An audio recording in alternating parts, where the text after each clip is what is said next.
ሰላም ጤና ይስጥልን። ይህ የውሎ ኢትዮጵያ የሰኔ 23 ቀን 2018 ዓ.ም የምሽት አጫጭር ዜና ጥንቅር ነው።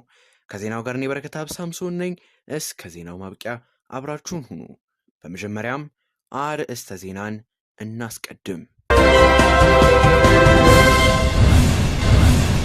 በመጀመሪያም ከሀገር ውስጥ ዜናዎቻችን መካከል የ12ኛ ክፍል ሀገር አቀፍ መልቀቂያ ፈተና መሰጠት በዛሬው ዕለት በይፋ ተጀምሯል።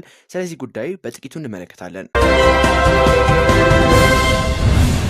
እንዲሁም የኢትዮጵያ ቡና በአውሮፓ ገበያ ምን ይመስላል በሚል የቢዝነስ ዜናችንም እንዳስሳለን። ከባህር ማዶ ዘገባዎቻችን ደግሞ ከ3 አህጉራት የተወጣጡ ጋዜጠኞች በሩሲያ የሰው ሰራሽ አስተውሎት ወይም ኤአይ ስልጠና ተከታተሉ የሚል ዜናም አለን።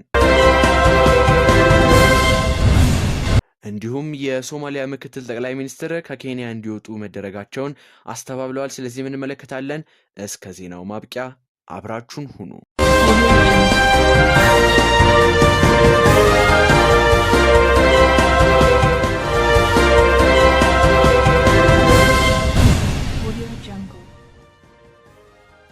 በመጀመሪያም ከሀገር ውስጥ ዜናዎቻችን የ12ኛ ክፍል ሀገር አቀፍ መልቀቂያ ፈተና መሰጠት ተጀምሯል። የፈተና አሰጣጡን በአዲስ አበባ በአብሮት ቤተ መጻሕፍት በመገኘት ያስጀምሩት የትምህርት ሚኒስቴሩ ብርሃኑ ነጋ 563501 ተማሪዎች የ12ኛ ክፍል ሀገር አቀፍ መልቀቂያ ፈተናውን እንደሚወስዱ ገልጸዋል። የዘንድሮ የ12ኛ ክፍል መልቀቂያ ፈተና ከሚወስዱት አጠቃላይ ተፈታኞች ውስጥ 62 በመቶ የሚሆኑት በበይነ መረብ፣ ቀሪዎቹ ደግሞ በወረቀት እንደሚወስዱም ተጠቁሟል። ፈተናው በዩኒቨርሲቲዎች በትምህርት ቤቶችና በኮሌጆች ውስጥ በሚገኙ 607 የፈተና መስጫ ማዕከላት ውስጥ እየተሰጠም ይገኛል።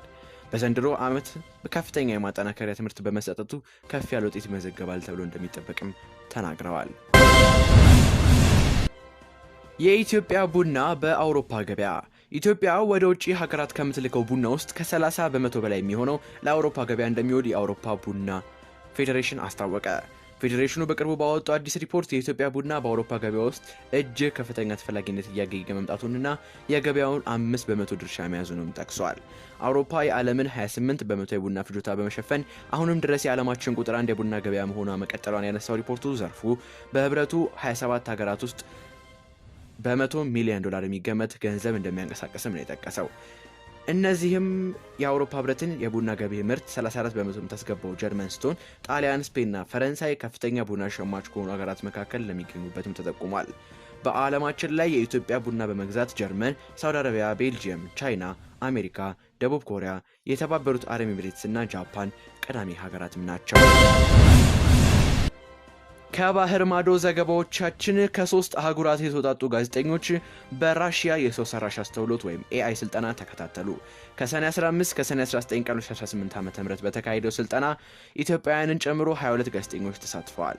በስፑትኒክ የሚዲያ አጋር ሮዚያ ከጎንደሪያና በሩሲያ ሰብአዊ ድርጅት ኤጀንሲ ሮዝ ትሩቬሽኮ አማካኝነት የተዘጋጀው ይህ ስልጠና የሰው ሰራሽ አስተውሎት ኤአይ በሚዲያው ዘርፍ አጠቃቀም ላይ ያተኮረ ተግባር ተኮር እንደነበርም ተገልጿል። ቴክኖሎጂ ለፍትሃዊ መረጃ ተደራሽነት ያለው አስተዋጽኦና ተያያዥነት ያላቸው ችግሮች በስፋት መነሳታቸውም ተመላክቷል።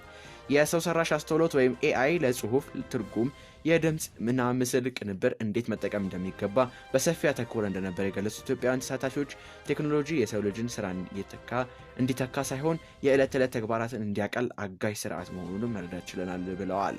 ስልጠናው ዓለም አቀፍ እንደመሆኑ መጠን የሚዲያ ዘርፍ እያለፈባቸው ያሉ ተግዳሮቶችን በስፋት የተነሱ እንደነበርም ገልጸዋል። ኢትዮጵያና ሩሲያ ያላቸው የሁለትዮሽ ዲፕሎማሲያዊ ግንኙነት የመገናኛ ብዙሃንን ጨምሮ ዘርፈ ብዙ ትብብር እያደረጉ መሆናቸውን የሚያመላክት መሆኑን አብራርተዋል። ቀጥለናል ተመልካቾቻችን። ከባህር ማዶ ዘገባዎቻችን መካከል ደግሞ የሶማሊያ ምክትል ጠቅላይ ሚኒስትር ከኬንያ እንዲወጡ መደረጋቸውን አስተባብለዋል። ምክትል ጠቅላይ ሚኒስትር ጀብሪል አብዱሪድ ሃጂ ኬንያ ሲደርሱ እንዳይገቡ መከልከላቸውና ወደ ሶማሊያ እንዲመለሱ ተደርጓል መባሉን አስተባብለዋል። አብዱር ቨሪድ የሶማሊያና ኬንያን ደህንነት፣ ሉዓላዊነትና የግዛት አንድነት አደጋ ውስጥ የሚጥል ተግባር አልፈጽምም ብለዋል።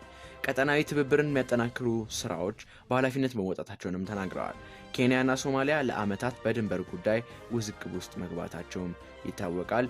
ዘገባው የሆርስ ሚዲያ ነው። ተመልካቾቻችን ለዛሬ ያዝናቸው ልዩ ለኢትዮጵያ የሰኔ 23 ቀን 2018 ዓ.ም የምሽት አጫጭር የዜና ጥንቅር ይህንን ይመስል ነበር። ከዜናው ጋር እኔ በረከት ሳምሶን ነበርኩኝ። የደቦል ዜና ፕላስ የቴሌግራም ቻናልን በመቀላቀል ሰፊ የዜና ጥንቅር ያገኙ። በሌሎች ዜናዎች እስከምንገናኝ ሰላም።